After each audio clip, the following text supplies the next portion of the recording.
Pardon me?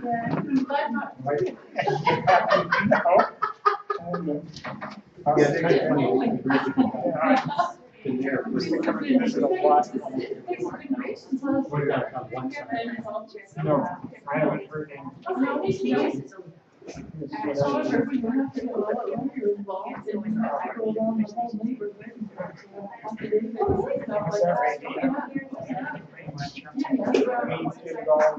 Oh yeah, after I found out.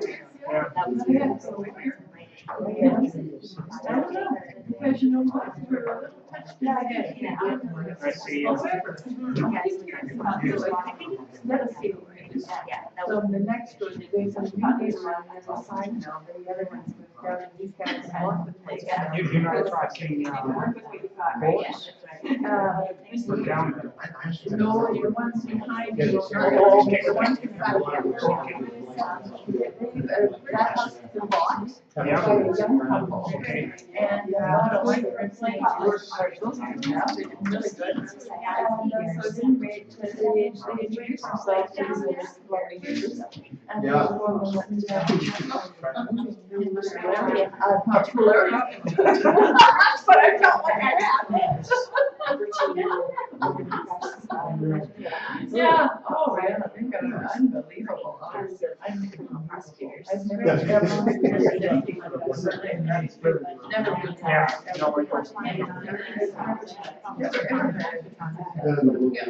How's Mike?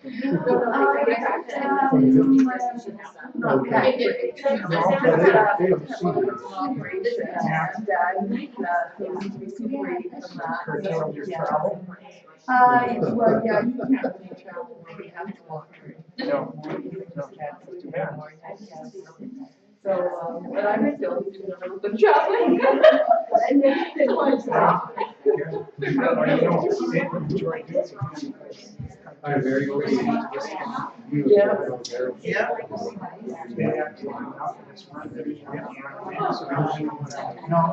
We end up fishing all over.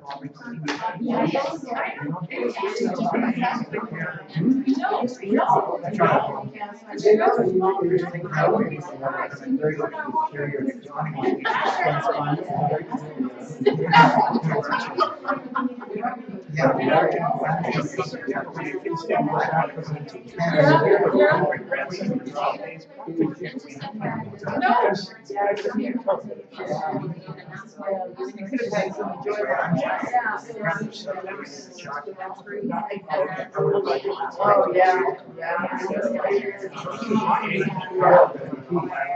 You know,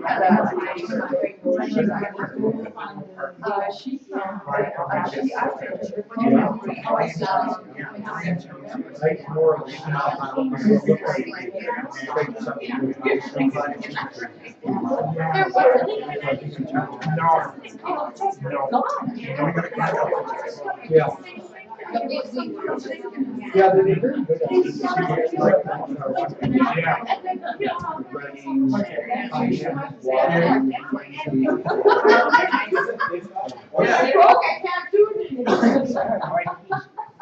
I will, I'll tell them.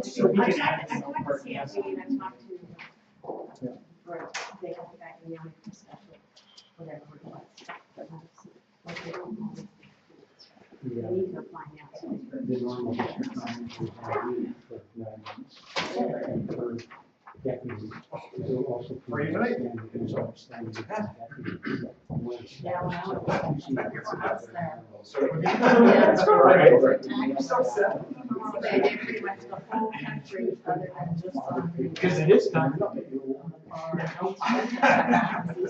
Yeah. Yeah. Okay.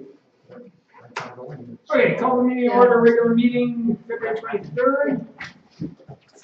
Any additions or deletions to the agenda? None. Motion approved by Councilor Scott, second by Councilor Musgrave. Discussion. All those in favor? Opposed? Motion carried. February the 16th, 2015, regular council meeting minutes. Looking for approval or amendments or something of that nature. Question? Sure. question for staff, the $10,000 for the financial plan fund special request, oh, sorry. No, that's in there. No, that's, Sorry, I did have questions on that. okay. So, February 16th, regular council meeting. Moved by Councilor Savage, seconded by, thank you, Councilor Negri. Discussion? Hearing none, all those in favor?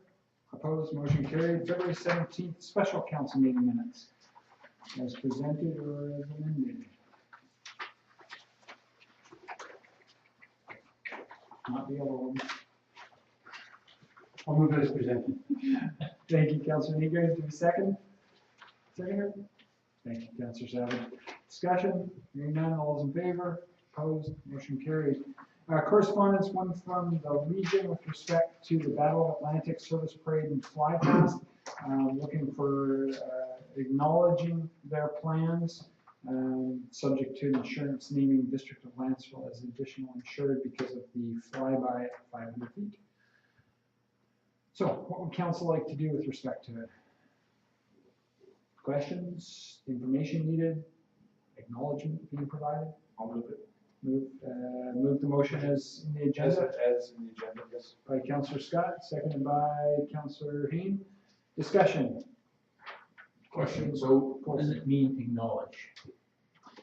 Just like Basically, talk about it's their event, not our event. So in that respect there, we're just acknowledging that they're going to be holding an event in the park. There's going to be a flyby, but they're going to have to have their insurance naming us an additional insured.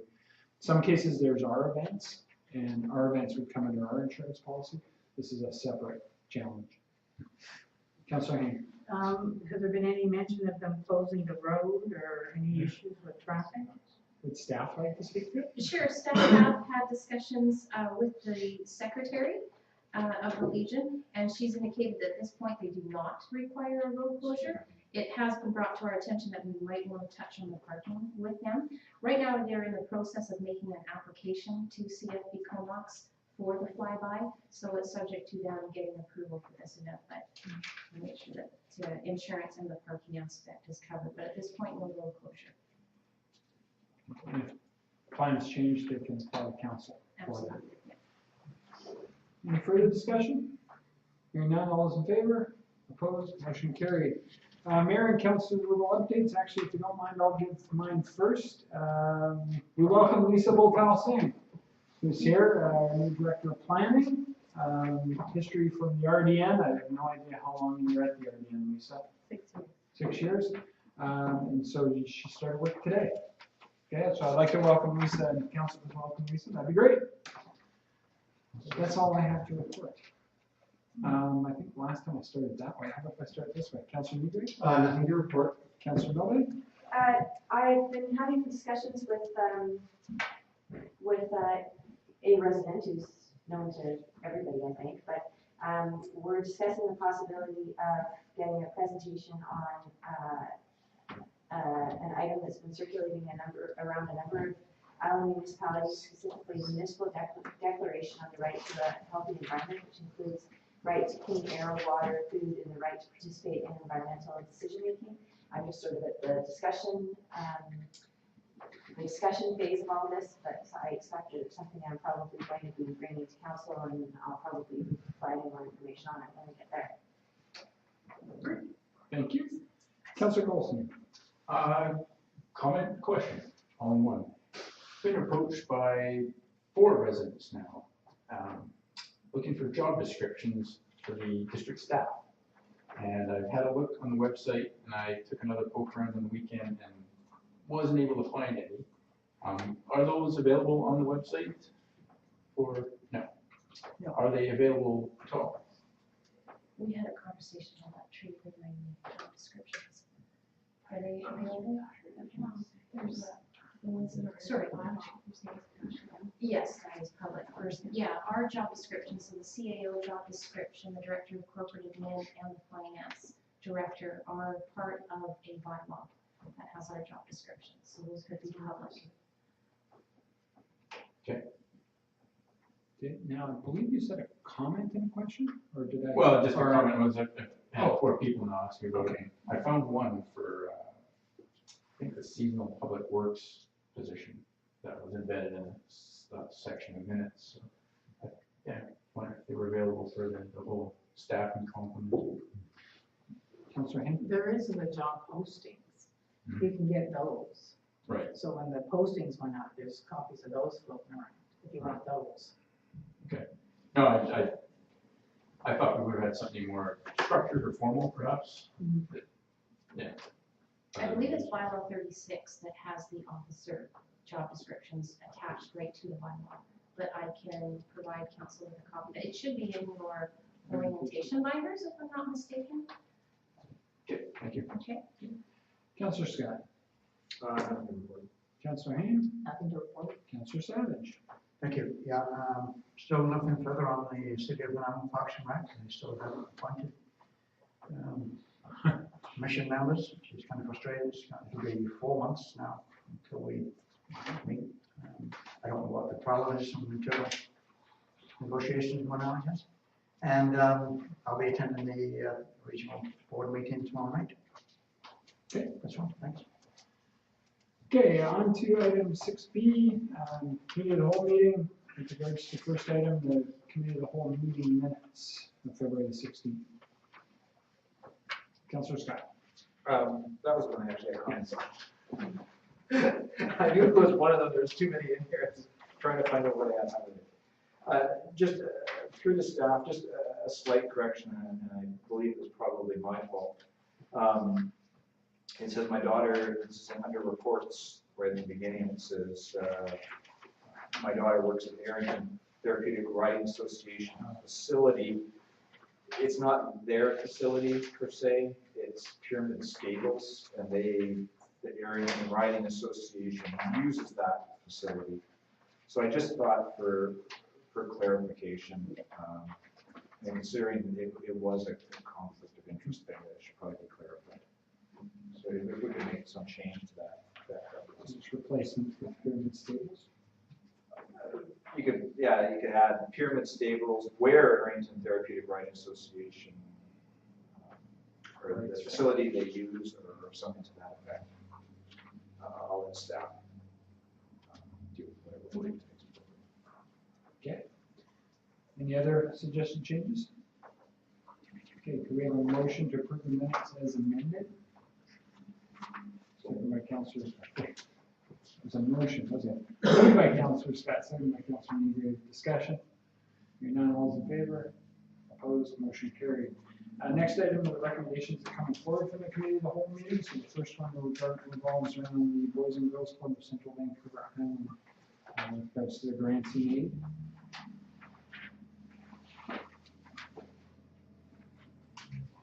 Councillor Negri, is that a motion? Yes, it is. Okay, so motion to approve the $500 for Boys and Girls Club. We have a seconder. Councillor Colson. Discussion. Councillor Colson. Just reflecting on our discussions at our prior council meeting on the grant and aid program.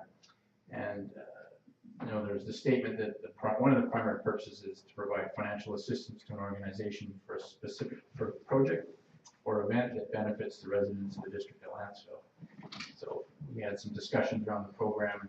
I won't reiterate those, but to cut to the chase, I think it'd be nice if we brought this policy to a future committee of the whole meeting to discuss and review the intent of the program and the qualification components and so on. And we talked about the same groups coming now for the 3rd year in a row. So I'll support this motion tonight, but I think I'd like to see this come before council and staff to refine this policy for subsequent years. Councillor Hain and Councillor Scott. Well, my question was going to be, can we make a motion to that effect tonight? So it doesn't get dropped or missed somewhere down the road? Well, we can direct staff to bring it to a future meeting for council discussion. Okay, so do you want to make that motion, John? Actually, we've got a motion. I'm sorry, you've got an emotional report? Yeah. Councillor Milman. Uh, Oh, sorry, Councillor Scott. Go ahead. Go ahead.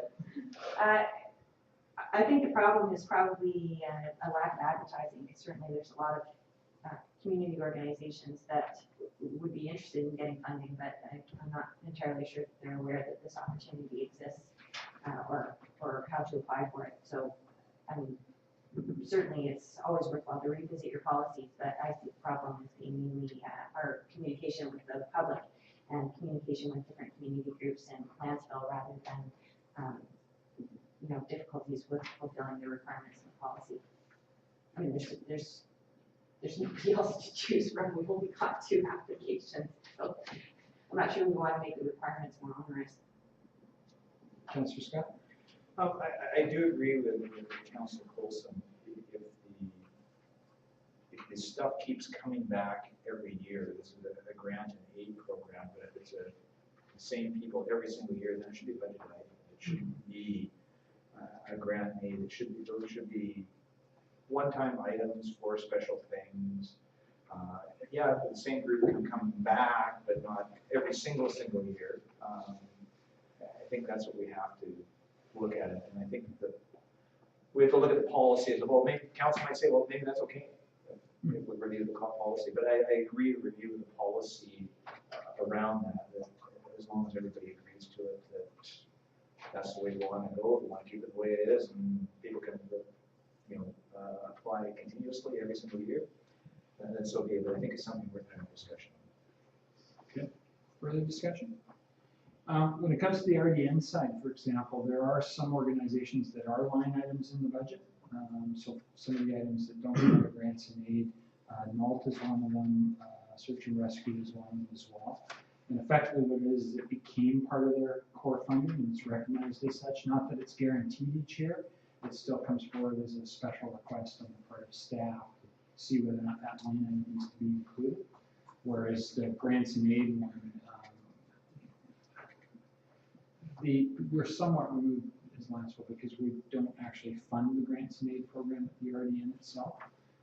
But in terms of the ones that I've been watching over the years, because the approvals do go by, there's very little repetitive nature, and it is definitely explicit for some sort of new initiative typically on them. So it's something worth taking a look at, and as Councillor Scott mentioned, if it's something, if the way we want to go is more of a can apply every year, decrease the description from special projects and initiatives. And sure. Any further? Councillor Scott. Just one other comment. I think the Boys and Girls Club is something that's good because I think it supports youth in the community and things like that. So I do support helping them out, but I think it may not be the right place to help them out, and we need to define further our policy. Councillor. Yeah, because one thing a resident mentioned to me, perhaps we could think about expanding it to not just the grant and aids, but when people want to host a ceremony or something in the community, perhaps we could expand the grant and aid. Basically, if we wanted to try and get more events happening, look at, if they wanted to host a Canada Day event, just a small event at Huddlestone. So when we look at the policy, maybe we can think of things like that. Just open it up to more groups. Anything further? Councillor Savage? Yeah, I agree with all that's been said. I think Councillor Coulson's idea for discussion of the committee of the whole is a good idea. We can talk about the whole program. Okay. Not yet. Motion on the table. Okay, any further? Hearing nothing, all those in favor? Opposed? Motion carried. Somebody want to make a follow-up motion? Yes. I can make a motion that council revisits the grants and aid policy.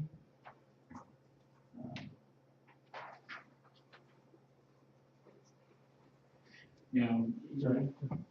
Go ahead. It's not a town Committee of the whole. It's not a town urgent item, so council will review the policy at a future committee of the whole prior to the advertising of grants and aid for the following year. Yeah, sounds good. What he said. Second by Councillor Hayden. Discussion? Hearing none, all those in favor? Opposed? Motion carried. Okay, next items carried forward from the committee of the whole. Councillor Savage. Yeah, so I move that council instruct staff to incorporate $10,000 into the financial plan to fund a special request development of the asset management strategy, including appraisals of district capital assets and development of asset management plans. Second by Councillor Scott. Discussion. Councillor Scott. My question to staff, that $10,000, 5,000 of it is a grant, am I understanding? That's correct. Perfect, thank you. Councillor Hain. So have we budgeted for the grant, or? That's included with it. And that's, yes. Could I just clarify that? The 10,000 amount, where we receive 5,000 in grant funding. Okay. The question was, will the 5 be incorporated into the financial plan? Yeah, the financial plan amendment will be to add 5,000 in grant and add 10,000 in Okay. expenditure. Okay. Further discussion? No. Sure. Okay. Okay, all those in favor of the motion? Opposed? Motion carried. Next item. Move that council instructs staff to proceed with the financial plan special request for department governance and operations review for an estimated cost of 5,000 to include assisting in the evaluation of alternatives for replacement of the retiring bridge. Second by Councillor Negrave. Discussion. Councillor Savage. Yeah, I just, following up on the budget meetings we've had, I'm just interested to know what the governance and operation review, what that really means, how far it would go. We had requests for somewhere between $40,000 and $50,000 for special items, and I think, in considering that we're going to be advertising the new fire chief or whatever, I think it might be good to do, just look at the whole operation there, and then depending on the recommendations, we can probably come up with some changes, and the new person has got a clean slate, and we're sort of moving in a direction that we're all aware of. The fire department's been in operation for a long time, it's evolved and it's grown, and maybe it's just time to stand back and look at things and say, are we going in the right direction? Space, staff, equipment, everything. So in terms of the scope of the study, was that a question to staff? Yeah, it's a question to staff, I guess. Particularly the operations review, what does that entail? Yes, staff are certainly proceeding down that path. Preliminary discussions have been held with one individual who may be interested in taking that on. And once I've been able to finalize that, we would look at determining the terms of reference and how that would all be encompassed. I could certainly bring that back to council before we proceed, because I'm not sure if $5,000 would be adequate to, just depending on the complete content of the review. But that's my intention at this point. Councillor Negrave. Thank you. Yeah, as I recall the discussions that went down last week, nobody really disagreed with the idea that we need a full review of the program, but because the current fire chief will be retired effective June 30th, we wanted to proceed with looking at the fire chief position specifically initially, and then move on to the rest of the department. Councillor Bolson. So just a question on the estimated $5,000 cost. Was that using other comparables from other departments, or was there a bit of a scope of work outlined and a quote provided, or? Your Worship, that was a figure that was suggested by members of council during the discussions. Staff had not spent any time predetermining what the cost implications would be for governance review for the fire department. Maybe I'm wrong, Yes. but was it not on the special request form? Yeah, I don't believe so. We listed it as an option, but I don't know if we detailed any costs surrounding it.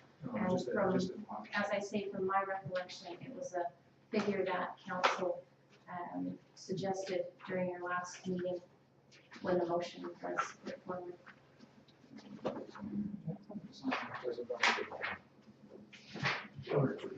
Page 79, readings with the cost estimated to be $5,000. Sorry. It's under staff. Sorry. Yeah, this is on the staff. Yep, George, sorry. George stepping up to do it? I'll do it for 10. Give me 10. Sorry. Yeah. Sorry, just having that.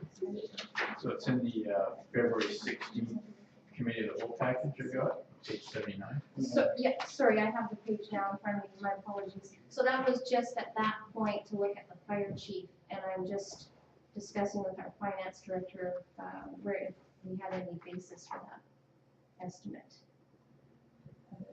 Yeah, I think that came from both strategic planning and last week's discussion at the committee of the whole. This was specifically looking just at the fire chief. The discussion I recall was, let's start with that and see where we go as staff moves forward. These are just rough alternatives at this point. It was not based on terms of reference, which would come back to council. So that's, I think, where last week's discussion came, was partially from strategic planning and partially from the discussions at the table as that scope widened a little bit. So I think as the CAO commented, those terms of reference need to be fleshed out a little bit yet and are possibly subject to change, I guess. Okay, so this, sorry, it also shows up under January 19th special request items. So Yeah, fair enough. that was Yeah. prior to strategic planning. Yeah, sorry, I apologize. I didn't think we assigned any cost to that. Sorry? I didn't think we had assigned any cost to that, so my apologies for that. Councillor Henry, Councillor Miller. I'm not agreeing with Councilor Medbury. I think he's right. We did talk about the fire chief. We're now looking to expand the scope, which is gonna be a lot more money and a lot more time. And given our budget timeline, I think we should just stay with the fire chief for now, like we were thinking. And that's the immediate task at hand, because it's June 30th. Councillor Mulbeck? Certainly we have to start somewhere, and that's the pressing concern that I remember our discussion from last week. But I confess I was a little bit taken aback by the presentation with respect to training costs, and it's prompted me at least to think about, you know, the big picture of what the department is doing and where it's heading, and how that fits in with the fire chief position. There's a lot more that's going to happen here than just looking at staffing for one individual, and it's definitely a priority for me to make sure that all those different pieces fit together, to make sure that since we're doing this, we might as well do it properly, to make sure that the training needs are appropriate for what the community wants in terms of level of service, to make sure that the training budget is being used most efficiently, to make sure that the funds that the district assigns to the fire department is appropriate and used efficiently, to fit that in with the apparatus that the fire department has. Those things, I think that since we're looking at this, it would be cost effective to add that component in as well. So, you know, I'm not sure what the implications are in terms of cost. I think that'll become apparent to us soon. The information last week was probably not something that you know, wasn't in my mind as far as budgeting for this current year goes. And from my perspective, we need to look at that as well. I'd like to look at the whole situation. Question to staff: would the person that you're having discussions with have the capabilities to review apparatus and train? We'll have to have that conversation. I'm still waiting to hear just if the qualifications are there on the part of this individual. If they cannot, they're in a position to recommend some who may. So we'll have that discussion. If it helps, I think it would be more beneficial not just to strictly look at replacing the fire chief per se. It would be difficult, I think, for an individual to make an assessment without broadening the scope of the department itself to make that determination as to what level the district might need, whether it be a full-time chief, a part-time chief, or somebody internally, as Tom has done in the past, on an honorarium basis. So, as I said, I can firm that conversation up and bring information back to council. I'm not sure, you may have misunderstood me. I'm not thinking that someone who's going to have, you know, the technical expertise to be able to assess the use of the apparatus. No, and I wasn't meaning that. The kind of thing that I'm thinking of is, okay, so we've got, you know, this is what we've identified as the level of service that we're interested in providing. This is the training that's required. So, for example, let's make sure that we do that training instead of spending money on training that's outside of this core area that we've identified that we're going to be providing, that kind of thing. And, you know, obviously there's some training needs that go with the apparatus as well, so to make sure that that's streamlined. I'm not expecting somebody that's going to be able to, you know, drive the truck. No. Councillor Coulson. Just learning further to Councillor Milbank's comments, is it worth contemplating even broader strategic needs of the fire department? I think the foothills and the mention of a fire hall being put in up there perhaps. So if that does proceed, there's questions or challenges to be handled around that. You know, staffing a fire hall up there, equipping it and so forth. So it's something else to maybe roll into a broader operations review. At least as a cursory look. Okay, well, one of my concerns is time frame. We've effectively been given a date with regards to the chief side of things. So unless there's a definite identified interim measure, we have to kind of decide effectively what we're going to do come June 30th. In that regard. So, as I said, if we've got an interim measure, then it's something where we can expand it because the time frame extends along with it. Now, the motion itself instructs staff to proceed with it. It's not just in addition to the financial plan. So if council's not comfortable with kind of the scope of the motion itself, being at 5,000 and proceeding without a definition of what governance and operations review is, effectively can be tabled until staff can report on that or referred back to staff for a report with respect to the scope of it and the time related to it. I'll move that we table it till we get further information. Okay, motion to table, seconded by Councillor Coulson. All those in favor of the motion? The tabling motion, no discussion. All those in favor of the motion? Opposed? Motion carried. Now, Is there any follow-up discussion on that, or is it? well, basically, that motion itself, that instruction itself has been tabled. If somebody wished to provide additional instruction to staff with regards to what it is they're looking for in detail, that's okay. Because we're meeting committee of the whole next Monday. It sounds like we kind of need to hash out in council what we want this, what the objectives of this review will be, and then get folks on that trail.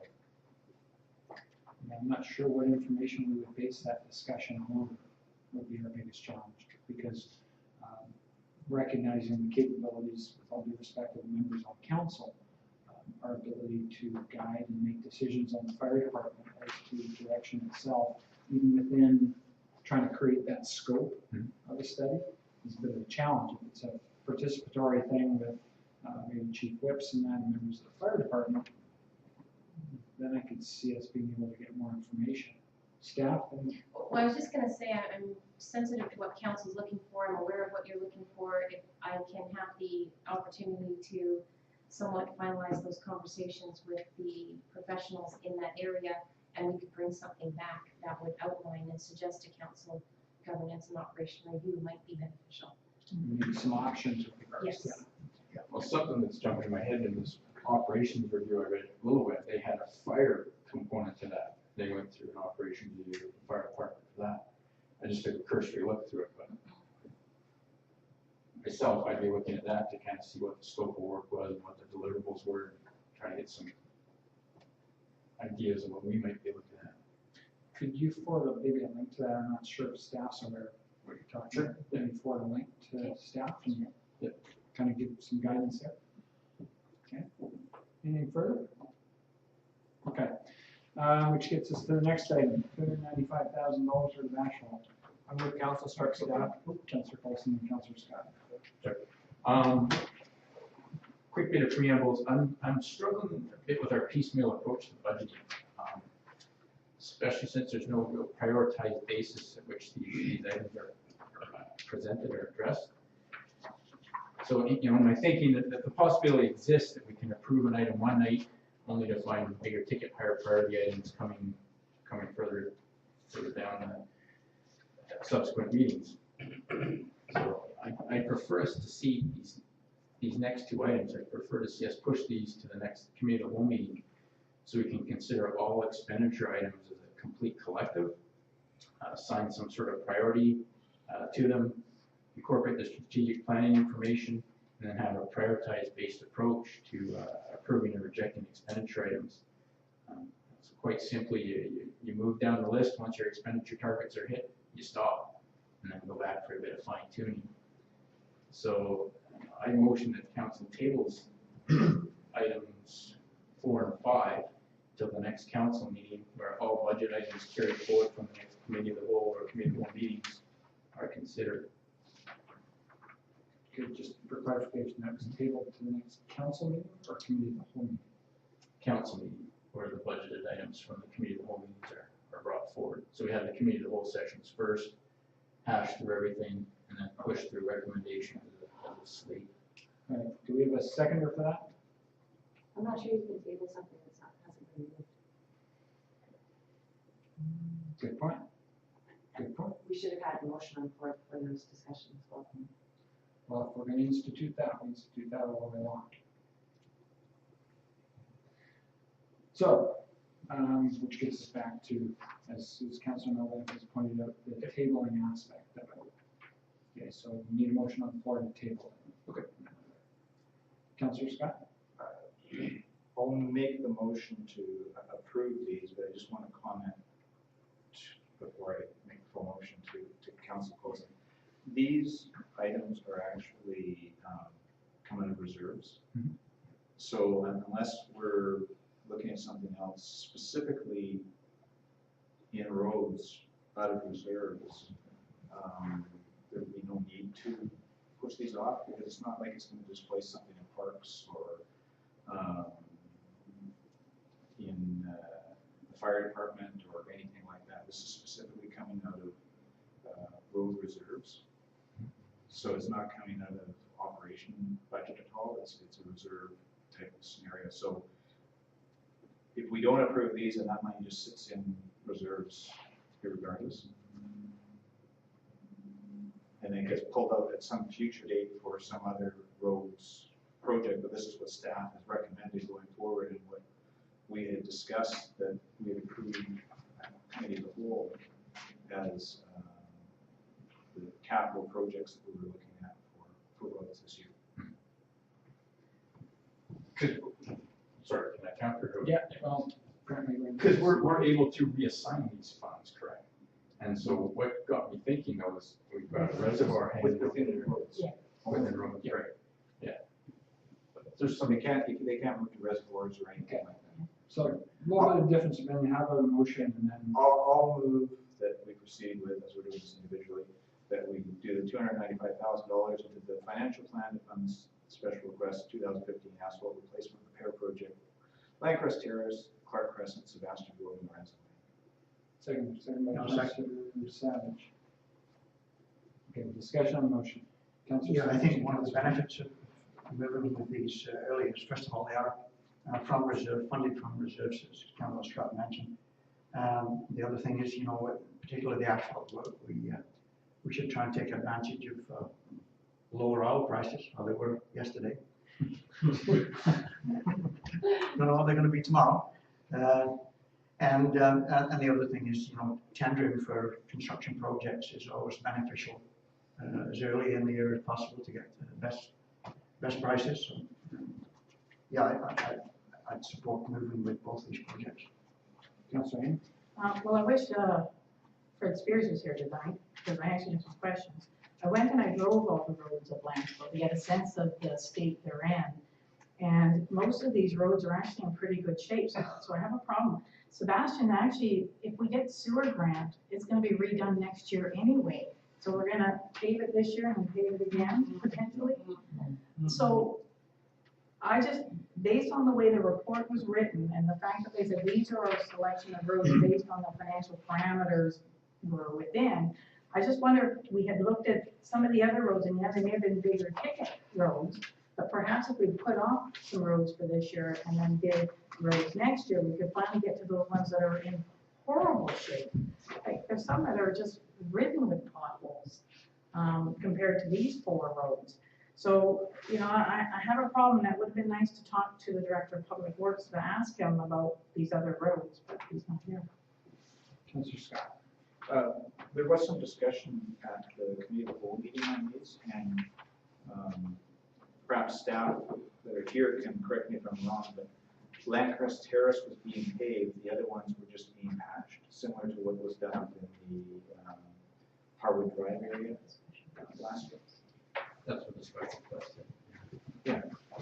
So those three were just patching, so yes, Sebastian, if they got in the future, we're going to be paving the whole thing. The land crush really isn't that bad, have you driven? Your worship, it was just patching on Clark, Sebastian, and Lorenzen at this point. And mill out and repave all of Lancaster Terrace. Councillor Reed, Councillor Paulson. Thank you. Councillor Savage. Yeah, just noting that the funds identified here will be coming from reserves. I recall when the Director of Public Works, Mr. Spears, at the committee of the whole meeting where we discussed this, specifically said that these were the top of his priorities for work in the district. He didn't really elaborate other than to say that the Landcrest Terrace work was to do with drainage. Councillor Paulson. Yeah, and further to Councillor Hames' comments on Landcrest Terrace, I drove it and I walked it. I struggle with $150,000 to repave that road. I do recall Fred saying that there was some culvert work to be done, and there's 2 culverts across the road, and the rest of it could be driveway culverts. So I'd be curious to know the scope between the culvert work and the paving costs. I know the money's come out of capital reserves, but if we can decrease the amount being contributed to reserves because we haven't done a particular project, that ultimately could be considered a tax savings. There's 24 homes that are serviced by that road. It's a secondary road, low speed. You'd be doing well to be at 30 kilometers an hour along there. So if the road's not pristine, I'm not sure that 150 grand is money well spent, in my opinion. Councillor Savage. Yeah, thank you. You know, the Landcrest present repaving is really a follow-up from the water main installation last year. So there's lots of crossroad trenches that were done. The the trenches were all patched. And so, you know, the bulk of this work, from my understanding from talking to Mr. Spears, is that, you know, it's almost a completion of that project. It's often good practice to, particularly where you've got crossroad trenches, is to let them settle for a good year or so and then pave over everything. So I think that's the intent of what's proposed here, a part of the intent. Any further councillor discussion?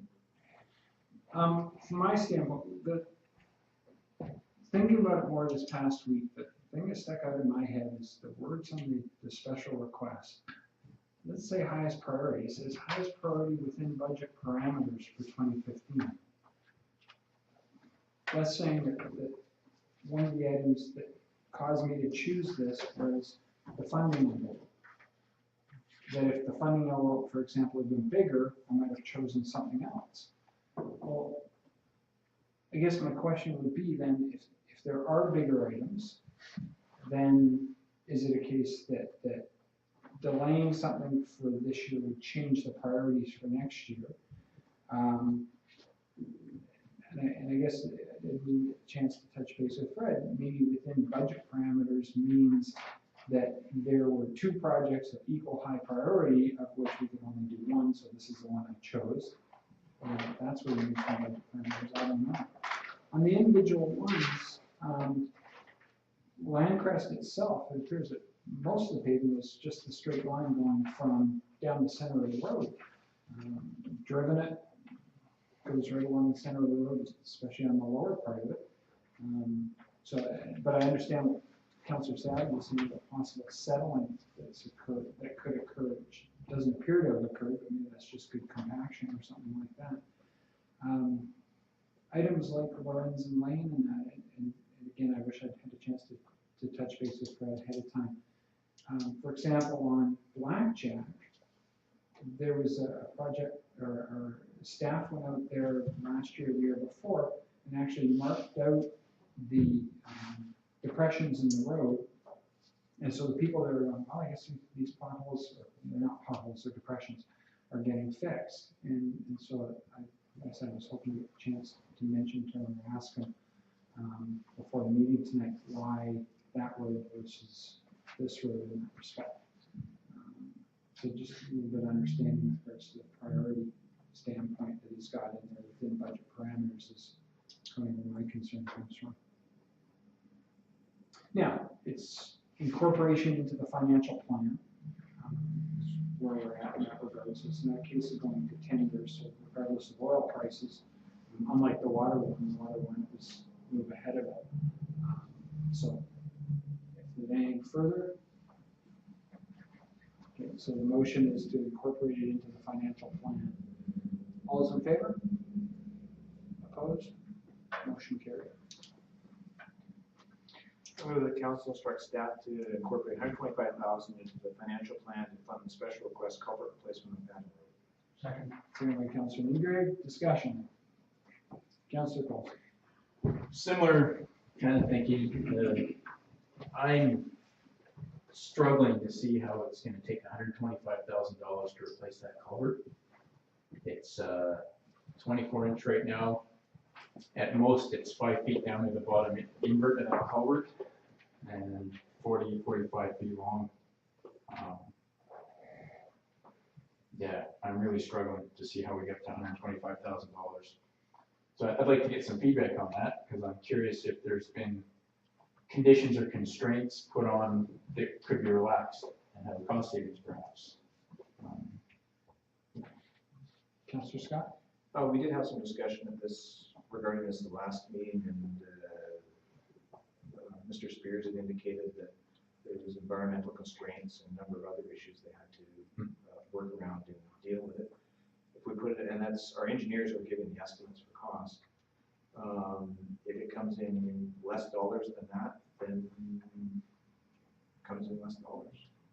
We don't pay for it. It goes out to tender, according to the specifications, and as I say, if it comes in less, then it's less money. May I ask, have you seen the culvert? I haven't been down there right recently, but I haven't been down there before. I know where it is. Yeah, it's a day's work of a massive machine. If you're not bringing into effect kind of traffic control, environmental sensitivities that may be in place, I'm not sure what's been established there, but you know, for a big excavator to dig 5 feet down, 40 feet long, it's hours of work, not $125,000. Culverts are pretty cheap if you're going with the stainless steel culvert. So I'd like to see the background of this one, but I can't support it as is. Councilor Savage. Well, again, all we're doing is moving into the financial plan. You know, once we get to the award tender process, I mean, you know, we can decline that if we so choose at the time. Further discussion. Councilor Henry. Well, I did go look at it too, just to get a feel for the ditches running on the side and the environmental issues that were mentioned. And doing the math, it's working out to $3,000 a foot. It's pretty massive compared to anything else we've quoted. So it seems a little out of context for me. You know, it's just, again, you saw before, we're building in these contingencies, but they have ramifications for our budgeting and tax dollars, because we're always replenishing reserves based on what we say is coming out. So we may say the quote may come in less, but in the interim, we're budgeting that 125 go back in. So maybe we're taxing the residents more than we really need to, which is a concern right now. So I struggle with this one, and I guess, yes, it'll come back, and we'll look at it again. But I would like it if we could take that one meeting to talk to the Director of Public Works to get more clarification on it before we move it forward, just so it makes sense in my mind. So I can't support it, and I'll have a recorded vote on this one, please. Okay. Any further discussion? Yes. Councilor Ingrave. Yeah, I just want to reiterate that my understanding is this money is identified as coming from reserves. The reason for the works is that the previous culvert in there was proved to be too small for the flows experienced, and it did indeed wash out. So this is this is something where it's not a case of where we cannot avoid doing the work must be done. It's a public safety in addition to a transportation maintenance item. So it will be tendered, so if there is some opportunities to save, they should be realized in the tendering process. So I'm inclined to support it at this point. Councilor Milbeck? I agree. The experience, in the previous terms, that sometimes projects do come in less than tender. There's a market process that determines what the appropriate price is, and if we manage to get somebody who submits a tender at the price of a day's work, and that meets the criteria that the district applies in the circumstances, then I'm sure that it would be something that council would jump on to get those kind of cost savings. But for the time being, this is the estimate that we've received from our engineers, and I'm going to vote to move ahead. Councilor Colston? I'm not suggesting this is a day's work. It's just when I can dig a 60 by 50 hole 14 feet deep to build a house in 3 days, digging 40 feet, 5 feet down, you can draw a pretty good correlation. So I know this won't take just a day, but what my point is going from that kind of information to how we would spend $125,000, that's one heck of a jump.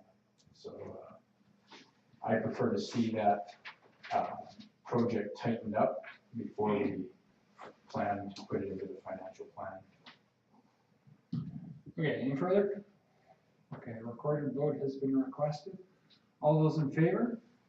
Councillor Savage, Councillor Scott, Councillor Milbank, and Councillor Negrave, and Mayor Haim opposed.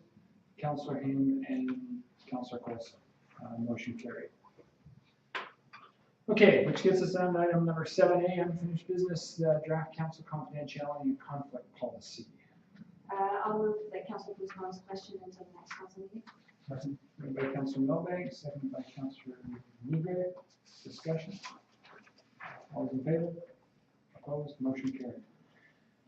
New business motions and notice of motions. Item 9A, janitorial services contract award. Sorry, Councillor. I'm going to declare a conflict and step out. Myself as well as the individual named is a client. Your general reasons to say? Yeah, business relationship.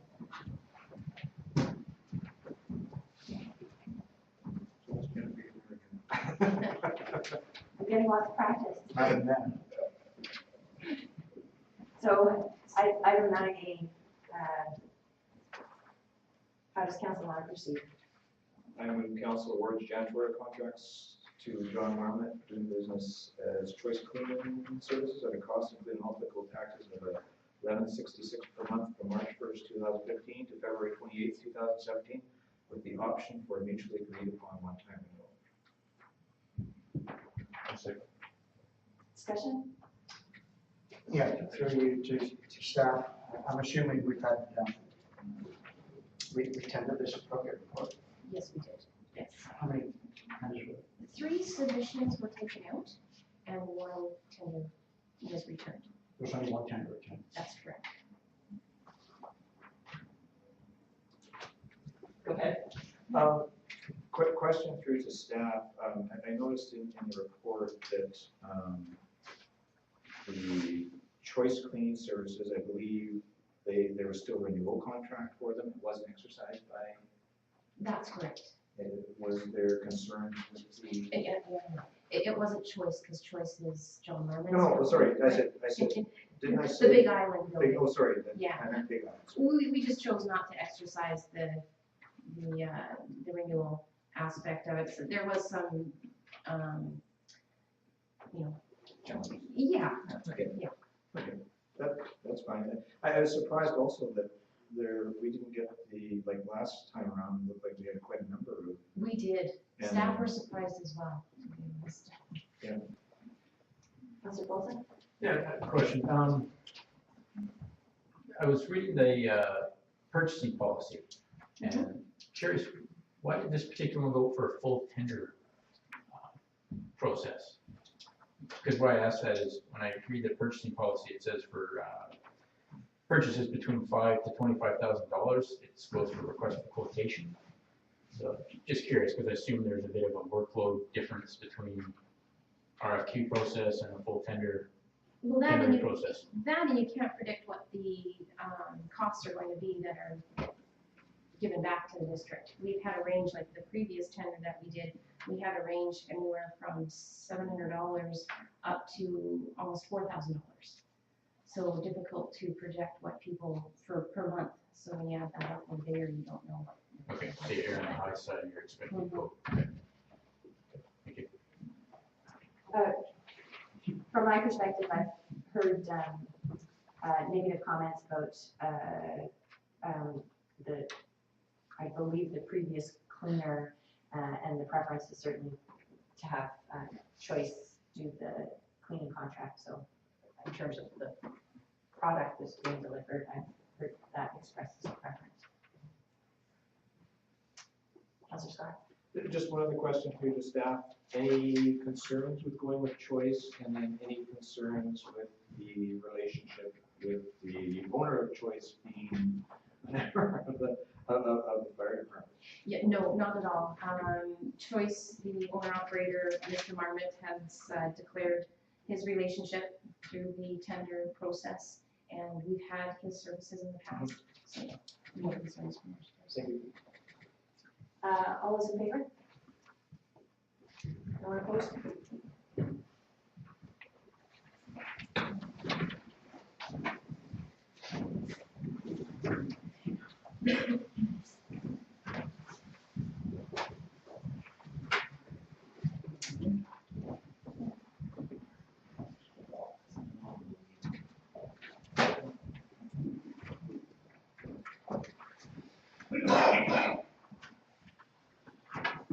Okay, which gets us to item 10, public participation.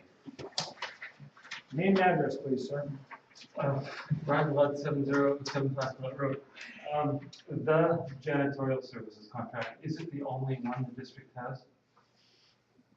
Staff is Yes. kind of a list, but you mean, Sorry.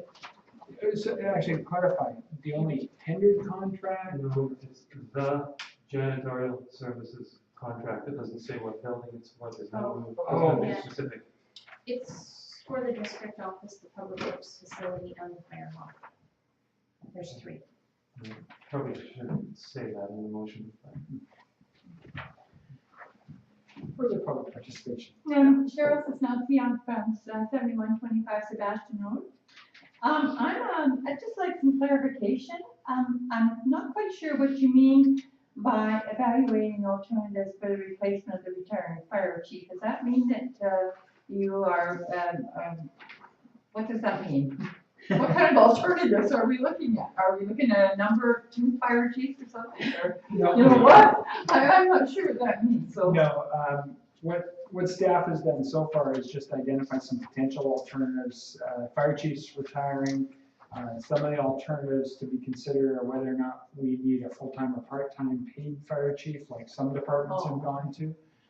Whether to contract out fire protection services was one of the items identified. And potential status quo if it's a case that an individual could be identified who would be willing to take on the role similar to as it's been done by Chief Whips. Okay, thank you. Any further public participation? Mr. Sadola. Sadola, 6995 Ward. I know previous couple of meetings we talked about the highway, especially the new Splats area. Has there been any headway with other emergency agencies to look at the issues that we've had in the last while? And has there anything been or moved forward in that regard? Is staff heard any progress with regards to the? Nothing more than my CAO report last Monday night, and George will be happy to share the paragraph that related to particulars behind that. I missed the committee meetings beforehand, but that's the council, I didn't catch anything on that. Do you have access to the Lantzville's website? Yeah. It was the last council meeting, the CAO report. Damn. There's a bunch of yours. Yeah, because there was another thing that was mentioned about looking at some sort of bigger plan in the emergency aspect.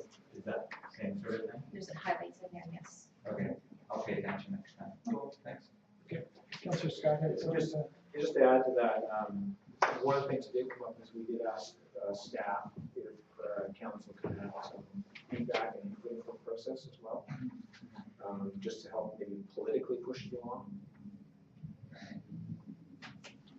Any further public participation? Name and address. Alvin Michelle, Harvard Drive, 6784. I guess a couple of points, if I could take a couple minutes. First one is dealing with your unfinished business item 7A. And I guess I have a question on that and then possibly a comment in terms of the answer. Like, what is the genesis of that? Where does that come from? I don't recall that being an issue on the street amongst the public. I don't recall it being identified on your strategic planning session. And all of a sudden it just comes out of thin air. Okay. With regards to the conflict side of things, there have been a couple of times where previous council has requested legal information with regards to potential conflicts. There was a letter in June 2013, I believe, with regards to the previous council in relation to potential conflicts. When it comes to the confidentiality side, there is the sections of the community charter that deal with the confidentiality information side of things. And when it comes to some of those challenges, there's, in the case of any incidents, the question is raised as to what process and procedure would be taken in order to deal with those sorts of issues. So our legal counsel has requested to consider drafting such a policy to provide direction for such incidents. Well, I understood from his comments at the last meeting, or when he was here to discuss that with me, that in essence, any policy that you might be considering entertaining cannot supersede any existing legislation, statutes, or regulations. And in fact, it's redundant to those existing authorities. So other than the session that you had with respect to him, and I myself found it quite interesting and appeared by the interest demonstrated by council participation in the discussion with him, that you also found it quite interesting, that you could probably have accomplished the same thing by virtue of the fact of having it as an agenda item at your new council orientation meeting. And spared yourself all of the distraction, discussion, and resources dedicated to, and I'm sure he wasn't doing it pro bono, whatever you're paying that guy to do that. In terms of the community charter speaks to, for example, in the case of confidentiality, it speaks to items that have been released from council and or discussed by council, but it doesn't actually give much in the way of direction of what do you do in the case of somebody raising an issue in terms of a process. It speaks to incidents potentially, and if you go far enough, there's legislation around the Defense Act, but there's really no meat in between. And so a council faced with those sorts of things would struggle in how to actually deal with it on kind of a procedural basis if somebody was to raise the issue. Thank you for that explanation. The second point I wanted to just touch base on was just a logistical matter, which maybe it's self-evident as to why it's done in this particular fashion. But as a resident, amongst others, who it comes down and watch you deliberate and discuss and make decisions and all the rest of it, and as a ratepayer or resident footing the bill, something that irks me every meeting I attend, and probably sit here as long as you do, is that at the end of the night, you boot us in the butt and kick us out, the people that are footing the bill. So if there must be some sort of in-camera session, and I noticed that last time former Councillor Dempsey commented and commended you all for having a 100% diction rate. Yeah, I got the email today after you read the agenda. Anyway, he commented on that, but in terms of optics, just mere courtesy to the residents, if you must have in-camera sessions, why don't you have them before the council meeting? Then you're not going through the optics of booting people out. And then you might even have, if you were to take that approach, you might even have a few moments after your regular council ends, not having then booted the residents out, of having a few minutes to have a social with those of us that are here. Yeah. You know, in terms of the before, the only challenge I could see that, not a challenge, but a perception aspect. You know, for example, City of Nanaimo historically has held kind of pre-council meetings. And there's always been the suggestion that they're actually deciding who's going to do what prior to actually having the council meetings. The council meeting just zips along with less discussion than people would necessarily expect. So there's that. Where I've always struggled isn't so much the order of it, but there's, for example, an action of rise and report that can come out of an in-camera meeting where council says, okay, we're going to rise and report on this. And if, as you mentioned, if the residents have gone home, when you rise and report on it, other than it showing up in the minutes, there's no real notification to the residents that that was part of the meeting, unless they go back and read the minutes per se. And a lot of people don't. They attend the meeting, and that's great, and then they move on to the next one. That's where my biggest struggle has been. But there's that ordering. Certain issues I'd suggest could probably be done that way. But like I said, there is that perception of kind of deciding things ahead of time, or a danger in some cases of heading towards a decision on something that's going to be on the public agenda. Like, for example, there could be something that's got a public component and then a in-camera component. And so the danger would be whether or not if you switch those around, whether part of the discussion in the in-camera actually is moving forward the business of the public side. A couple of things that we've done over the past 2 months. One revolves around the starting to create a policy about release of in-camera information, so that, which would help then the residents say, okay, that should have been dealt with in a different manner in that respect. And then also in the last meeting, there was the discussion of a policy which ended up not being a policy created, but at least some guidelines as to what's in camera and what's not. So there's a little better understanding. But yeah, we're at 100% right now. Well, you know, I wasn't sure why the habit had become the habit in terms of that dynamic where you kick the residents out at the end of the meeting. And it was a question of, is that just because it's always been done that way, you want to continue to do it that way? Or by raising the point, I'm just hoping you take it under consideration in terms of optics. As for the rise and report, why couldn't you just rise and report on something before the next meeting? As opposed to worrying about rising and reporting at the end of the meeting after you kick all the residents out, there's nobody left here, because they don't know when you're going to enter a session. Yeah. Right? How many people are here? I've noticed in putting the records, there's just you folks, council, and staff. Yeah. That's it. Councilor Scott? Just one comment. One of the other challenges we face too, in having we had the meetings earlier, is a lot of this would be difficult for us to get here on a regular basis at that time. I know I can even have challenges making 7 o'clock meetings sometimes. So that is another thing. You have to start the meetings at 5 or 5:30. You know, with people working, it becomes challenging in those time frames. Councilor Muir? Thank you. I wonder if I could just speak to the first point you made. As I understand it, was why are we bothering to get a lawyer to help us at great cost to come up with a policy when it's clearly stated in some of the acts, the community charter.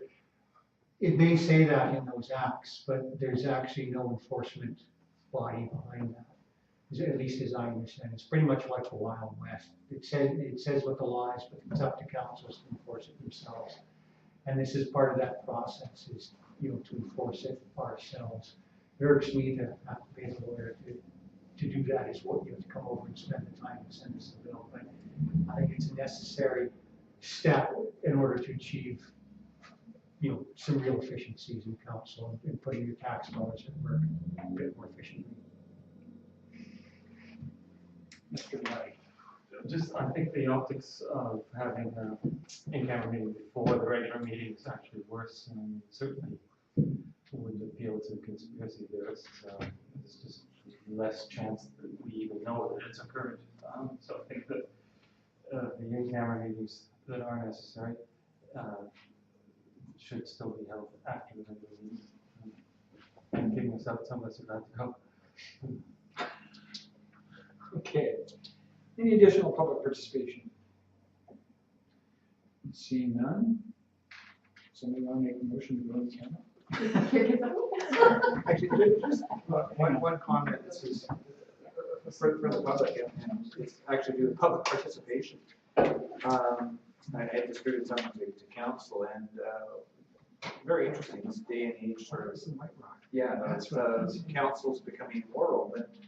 White Rock has chosen to remove their public participation section of the meeting, which was quite, I thought, quite surprising this day. They put a fence up. Well, what some of the logic behind it was that they thought that people would rather kind of meet one-on-one with council members as opposed to speaking in public.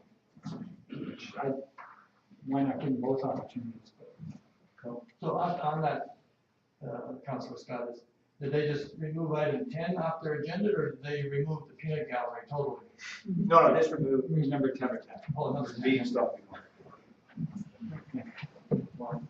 Okay. I move the council close the meeting to the public pursuant to sections 91A and F of the committee charge of the purpose of considering law enforcement. The council considers the disclosure of reasonable mitigation of harm and conduct, investigation under or enforcement of an act of personal information